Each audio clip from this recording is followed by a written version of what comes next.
Abraham Lincoln. So, you're going to the theater to see a stage play, which is always fun, right? You get to dress up nice, watch the play, and enjoy the company. Just have a good night out. Well, that was the plan also on the night of April 14th, 1865, when Abraham Lincoln, the 16th President of the United States, decided to go to the theater with his wife, Mary, to watch a play called Our American Cousin. You know how everyone these days lines up at the cinema to be the first one to see the latest Marvel movie, like Deadpool and Wolverine? Well, Our American Cousin was like that in Lincoln's time.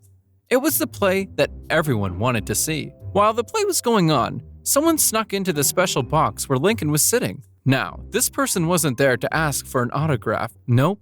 This man, John Wilkes Booth, an American stage actor who wanted to get revenge for the Southern states' loss in the Civil War, pulled out a gun and shot Lincoln right in the head. Booth didn't stick around, though. He jumped off the balcony like Tom Cruise performing one of his stunts in Mission Impossible and ran away. His freedom did not last long, and eventually Booth was found hiding in a barn. Ultimately, when he refused to surrender, he was shot dead. As for President Abraham Lincoln, he unfortunately didn't survive the attack and died the next morning on April 15, 1865. He was laid to rest in Springfield, Illinois, his hometown. Franklin D. Roosevelt. Ever seen someone so determined to see a president that they'll climb up on chairs or even other people's backs? Maybe you haven't. But on February 15, 1933, people saw a guy named Giuseppe Zangara doing just that. He was so short, about 5 feet tall, 1.5 meters, that he had to stand on a wobbly metal folding chair to get a better view of President Franklin D. Roosevelt, who was giving a speech from the back of an open car in the bayfront area of Miami, Florida. But instead of cheering or shouting, "Hi, Mr. President," he pulled out a gun and fired. He missed Roosevelt and hit Anton Cermak, the mayor of Chicago, instead. After Zangara fired his first shot, some people grabbed his arm.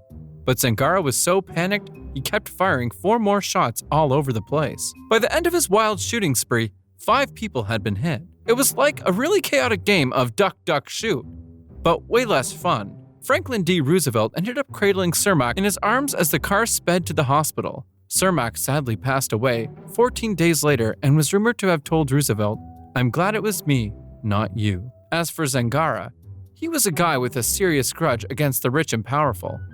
Maybe he thought he was Robin Hood, but with a thirst for blood. He was quickly caught, put on trial, and executed in the electric chair. William Howard Taft. What if you're like a William Howard Taft, the 27th President of the United States? It means you need to go to meetings and summits. Only few events alone will probably make you just want to crash on your bed and sleep all day long. But President William Taft didn't mind. In fact, he was heading to a big summit in Texas and Mexico on October 12, 1909. When something almost happened to him. The whole point of this summit was to support the Mexican president Diaz, who was running for president again.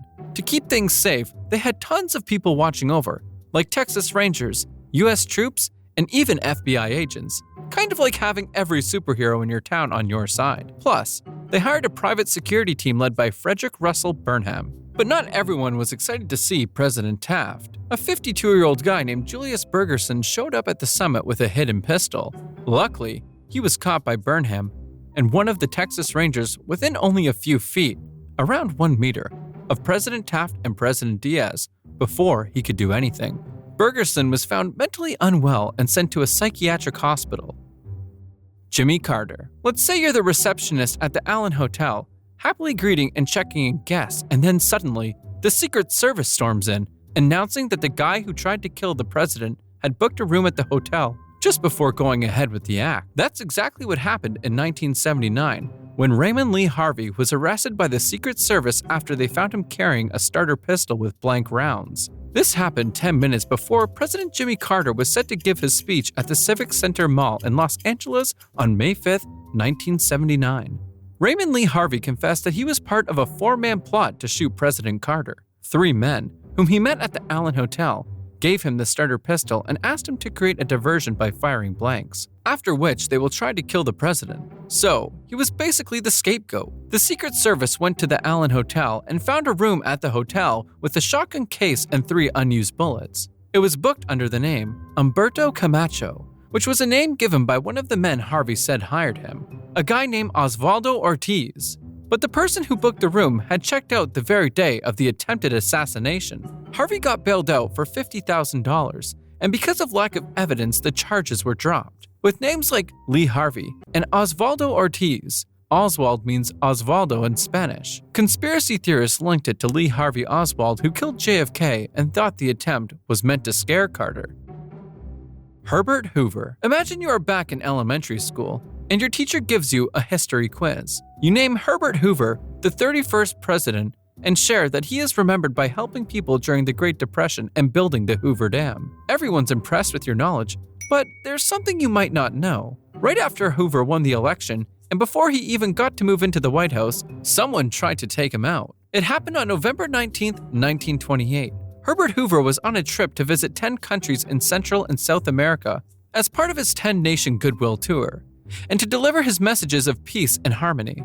But wait, some ill-minded anarchists from Argentina had a plan to blow up his train. Thankfully, the bomber and leftist sympathizer Alejandro Scaffo got caught before he could set off any explosions on the train rails. He told the police that he was recruited by Severino Di Giovanni, who saw Hoover's trip as the perfect chance to get back at the US for the trial of 2 American anarchists who were killed in 1927. So Scaffo had to go through a trial and ended up in jail, but got out in 1935.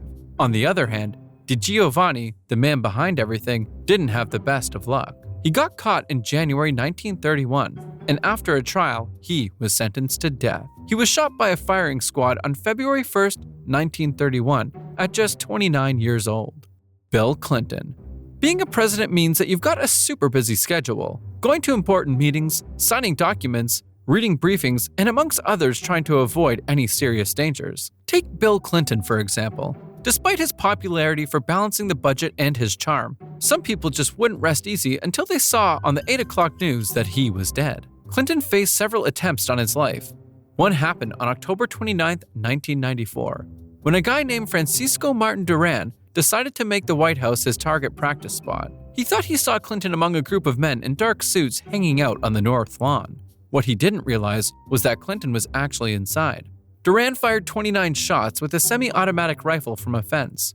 3 brave tourists tackled Duran before he could cause any harm. Duran ended up getting a 40-year prison sentence. Another assassination attempt happened in October 2018 when someone sent a pipe bomb to Bill Clinton and his wife Hillary's home in Chappaqua, New York. Lucky for them, the Secret Service intercepted it. Turns out, the bomb was from a guy named Caesar Sayoc, who lived in Florida and had a knack for sending dangerous mail. He got caught 2 days later. John F. Kennedy. Maybe you've seen a presidential convoy pass by, and you want to get a good look at the president because, let's face it, who wouldn't be curious to see the most important person in the country? It was the same for people on November 22, 1963, in Dallas, Texas. Crowds lined up the streets as President John F. Kennedy, or JFK as everyone called him, rode in an open-top car called a Lincoln Continental, waving and smiling like a superstar. But up on the 6th floor of the Texas School Board Depository, someone was about to ruin the day for everyone, giving them a scene they would never forget. It was 10 times scarier than anything you'd see in the horror film. So, as JFK waved at the crowd, 2 bullets suddenly hit him, one in his back and the other in his head. He was rushed to the Parkland Memorial Hospital, where he died shortly after. Meanwhile, the shooter, Lee Harvey Oswald, a former Marine and defector to the Soviet Union, probably thought he was some smart killer who wouldn't get caught, so he fled the scene. But surprise, he was arrested shortly after he killed a police officer not far from where JFK was shot. And in a plot twist more shocking than anything in Stranger Things, Oswald didn't even make it to a trial. A guy named Jack Ruby shot him on live TV while cops were escorting Oswald to a county jail. Ruby said he killed Oswald to avenge JFK's assassination. William McKinley. It must have been quite an honor for Louis L. Babcock to be put in charge of hosting a public reception for the president of the country. He probably thought it was going to be a blast. As the Grand Marshal of the Pan American Exposition, he set up a grand reception for President William McKinley at the Temple of Music in Buffalo, New York on September 6, 1901. But this Temple of Music soon became a Temple of Death for President William McKinley and a bad surprise party moment for Louis L. Babcock. While President McKinley was shaking hands with the public and probably saying things like, "Nice to see you," an anarchist named Leon Chugaz shot him twice in the abdomen.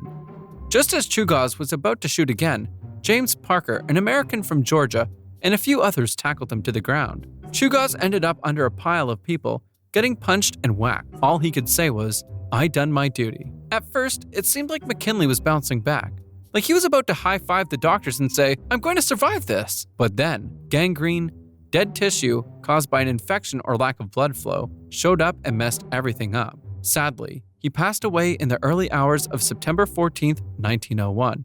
As for Chugaz, after a quick 2-day trial, he was soon executed in the electric chair.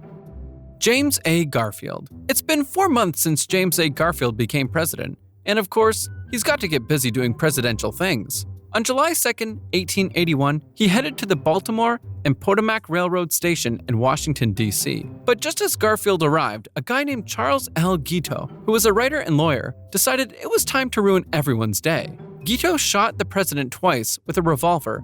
One bullet barely nicked Garfield's shoulder, but the other one hit him in the back. For the whole next 11 weeks, poor Garfield suffered from the pain of the gunshot wound. But it wasn't just the bullet that caused him trouble, it was also the doctors. They kept poking and prodding him with essentially dirty hands and instruments.